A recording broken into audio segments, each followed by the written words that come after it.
7월 1일 황장수의 뉴스 브리핑 시작하겠습니다. 자, 요즘 좀 우스운 말이 유행하고 있습니다. 명예로운 퇴진. 아니, 퇴진은 잘못했으니까 물러가는 거죠. 안 그러면 임기체하야죠. 유승민 원내대표 두고 이야기하는 겁니다. 그런데 잘못해서 물러가라라는 논쟁이 벌어지고 있는데 그 잘못한 사람이 명예롭게 퇴진을 한다?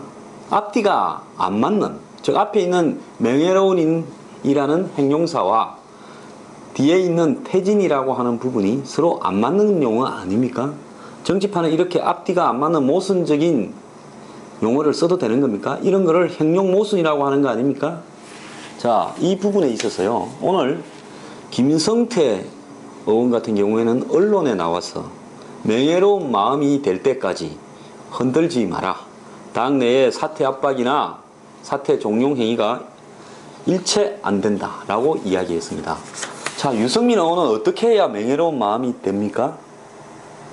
지금 좀 웃기는 짓거리들을 하고 있습니다. 잘못한 게 없다면요, 7월 5일날 투표에 참여해서 국가법 개정안 투표에 새누리당 지도부가 의원들 데리고 참여하세요. 참여해서 대통령이 거부권을 행사한 국회법 개정안에 대해서 1차 투표 때처럼 저는 찬성을 하십시오. 아니, 불만을 가지고 대통령이 제왕적이다, 잘못된 행동을 한다, 지금 조선시대인 줄 아냐라고 이야기하는 의원들, 그렇다고 생각하면 대통령의 결정에 정면으로 반기를 들고 투표에 참가해서 국회법 개정안을 재의결해서 통과시키는 게 맞죠. 그게 아니라면, 잘못했다면 예를 들어서 재의결에 불참하고 더 나아가서 재의결을 이끌었던 지도부에 대해서 물러가라고 하는 게 맞죠. 지금 유승민 의원의 책임이 거론되는 이유가 무엇 때문입니까? 유승민 의원이 5월 29일 새벽에 야당이 세월호 시행령과 관련되는 시행령을 고쳐야 된다. 그래서 조사 일과장을 민간인으로 해야 된다라고 이야기하는 부분에 대해서 청와대에서 분명히 여러 차례 몸통인 공무원연금법을 통과 안 시켜도 되니까 국회법 개정안을 받지 말아라고 이야기를 했음에도 불구하고 그런 사실들을 전 의원이 모인 의원총회에서 다루면서 이 법이 통과되었을 경우에 청와대는 매우 강경하게 나오고 있으니까 의원들이 그것을 숙지하고 표를 하든지 말든지 해라. 내지는 원내 지도부의 역할은 청와대가 그렇게 반대하면 야당에 대해서 별 중요하지도 않은 세월호 시행령 개정 부분에 관한 부분이라면 그래, 세월호 시행령만 개정하도록 보정을 해줄게. 해수부 장관한테 여야 합의로 권고하거나 세월호 특별법에 한 자구만 고치자. 그렇게 하면 끝날 문제였습니다. 그러니까 처음부터 여권의 지도부가 국회법 개정안이 어떤 폭탄을 안고 있다라는 사실을 전부 알면서, 즉 오스트리아식 분권적 개헌을 도모하기 위해서는 국회가 행정부의 우위에 올라서는 법안이라는 것을 알면서 박근혜 대통령을 테스트하기 위해서 통과시킨 거 아닙니까? 거기에 대한 책임을 물으라는 건데 여당의 의원들이 그 책임을 묻지 말자고 다수가 이야기한다면 박근혜 대통령이 이런 여당 의원들을 데리고 정치를 할 수 있겠습니까? 저는 그렇다 그러면 깨끗이 헤어지는 게 맞다고 봅니다. 내년 총선에 대통령이 탈당하고 새로운 대통령 뜻을 따르는 새로운 정당이 만들어져서 자신들이 공천에 내지는 총선에서 탈락할까봐 그것이 두려워서 더럽지만은 대통령이 저러니까 우리가 재의결에는 참여하지 않아주는데 총무는 잘못한 거, 원내대표는 잘못한 것이 하나도 없으니까 물러나서는 안 된다. 이런 말이 어디 있습니까? 적어도 1인 1인 모두가 국가의 헌법기관이라는 국회의원쯤 되면 생각한 대로 느낀 대로 정확하게 처신하는 것이 맞고요. 잘못했으면 국회법 재의결에 상정을 폐기하고 전부 국회에서 그 법을 통과시킬 때 다 밖으로 놓는다면서요? 퇴장한다면서요? 그러면 유승민 의원 책임을 물어야 되고, 유승민 원내대표가 잘못하지 않았다면 국회법 개정안을 재의결해서 통과시키는 것이 맞죠. 대통령하고 관계가 어떻게 되든 말든 말입니다. 언제 그렇게 국가를 걱정했습니까? 근데 도대체 무슨 짓을 지금 하고 있는 겁니까? 이 부분과 관련해서 오늘 최고 중진회의가 새누리당에 열렸는데요. 이재호 의원은 공개로 하자고 막 난리를 쳤답니다. 자, 김무성 대표의 입장이요. 도대체 유승민 원내대표를 물러나게 하자는 건지 아니면 좋은 게 좋다고 그냥 가자라는 건지 뭔지 지금 굉장히 어렵습니다. 오늘 언론은 순망치안이라는 말을 썼습니다. 즉 입술이 없으면 이빨이 시렵다. 즉 입술하고 이빨은 한 몸뚱이다. 공동운명체라는 뜻 아니겠습니까? 자, 김무성 대표야 몇 달만 더 끌고 가면 박근혜 대통령의 레임덕이 와서 힘이 빠져서 총선 공천 권한부터 실질적으로 여권의 모든 권한이 본인에게 넘어온다고 생각할 수도 있을지 모르겠는데요. 좌우간 유승민 원내대표 사퇴 부분에 있어서 김무성 대표가 좀 더 명확한 입장을 표명할 필요가 있습니다. 지금 박근혜 대통령이 공연히 이번에 거부권을 행사하면서 거기에 말을 덧붙여서 여권 지도부를 겨냥해서 패권주의다, 줄세우기다 이렇게 이야기했겠습니까? 그것은 무슨 말인가 하면 당내 의원들을 공천권을 내가 가지고 있으니까 내 밑에 다 줄을 서라. 내가 청와대 대통령보다 더 위에 있다. 이런 말들을 하고 있다라는 의미가 포함되어 있는 거 아니겠습니까? 김무성 그 대표 아주 줄타기를 하고 있는데 머리가 많이 아플 걸로 저도 보입니다. 그런데 유승민 원내대표가 물러나든 물러나지 않든지 저는 멀지 않아 물러날 거라고는 봅니다. 그 타격은 김무성 대표가 더 크게 받을 수 있습니다. 이런 식으로 가게 되면요. 본인의 리더십이 실추할 수 있습니다. 자, 내년 2월쯤 공천이 되겠죠. 자, 공천 이후 그리고 총선 4월 총선 이후에도 대통령은 1년 8개월의 임기가 남아 있습니다. 이런 임기를 갖다가 대통령이 공천에 아무런 영향력을 행사하지 못하고 자신의 말을 안 듣는 여당을 데리고 식물 대통령화 되어서 그냥 죽지 못해서 임기를 채우는 일이 있어서는 되겠습니까? 박근혜 대통령은 절대 성부사 기질이 있기 때문에 그런 선택을 할 거라고는 보질 않습니다. 그러면 내년 총선에서 공천이 있는 2월달 그리고 공천에 대한 준비가 시작되는 내년 올 연말 역순으로 계산하면 지금 대통령의 힘을 빼서 당을 자신들 위주로 끌고 가서 개헌도 하고 대선 후보도 되자고 하는 사람들의 생각은 아마 올 10월 11월쯤이 마지노선일 거고요. 그러면 박근혜 대통령은 그 이전에 정치적 승부를 걸어서 새누리당을 어떻게 할 것인가. 즉 새누리당 지도부를 자신의 말을 듣도록 고쳐서 쓸 것인가. 아니면 본인 스스로가 새누리당을 탈당해서 새로운 정치적 판을 꾸릴 것인가.